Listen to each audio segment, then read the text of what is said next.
ನಮ್ಮ ಮನೆಯವರು ರೆಡಿ ಆಗಕ್ಕೆ ತಗೊಳ್ಳೋ ಟೈಮಲ್ಲಿ ನಾನು 2 ಸಲ ರೆಡಿ ಆಗಬಹುದು.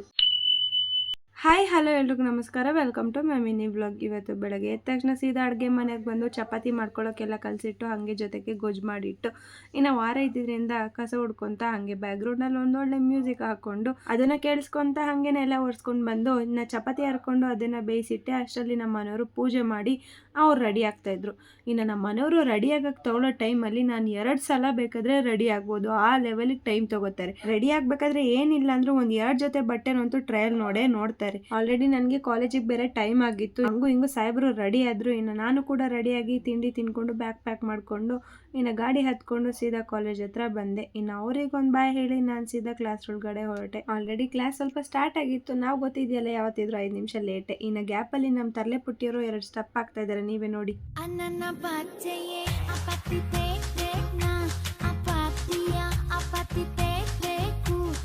ಹೇಗಿದೆ ನಮ್ಮ ತರಲೆ ಪುಟ್ಟಿಯವ್ರ ಸ್ಟೆಪ್ಪು ಕಮೆಂಟ್ ಮಾಡಿ ಹೇಳಿ ಆಯಿತಾ. ಇನ್ನು ಇದ್ದಿದ್ದು ಕ್ಲಾಸ್ ಎಲ್ಲ ಮುಗಿಸ್ಕೊಂಡು ಸ್ವಲ್ಪ ಹೊತ್ತು ಹರಟೆ ಓಡ್ಕೊಂಡು ಕ್ಲಾಸ್ ಬಿಟ್ಟ ತಕ್ಷಣ ಮನೆ ಕಡೆ ಸೀದಾ ಬ್ಯಾಗ್ ಹಾಕ್ಕೊಂಡು ಹೊರಟ್ವಿ. ಇನ್ನು ತುಂಬ ಜನ ನನಗೆ ABC ಜ್ಯೂಸ್ ಮಾಡೋದು ಹೇಗೆ ಅಂತ ಕೇಳಿದ್ರಿ.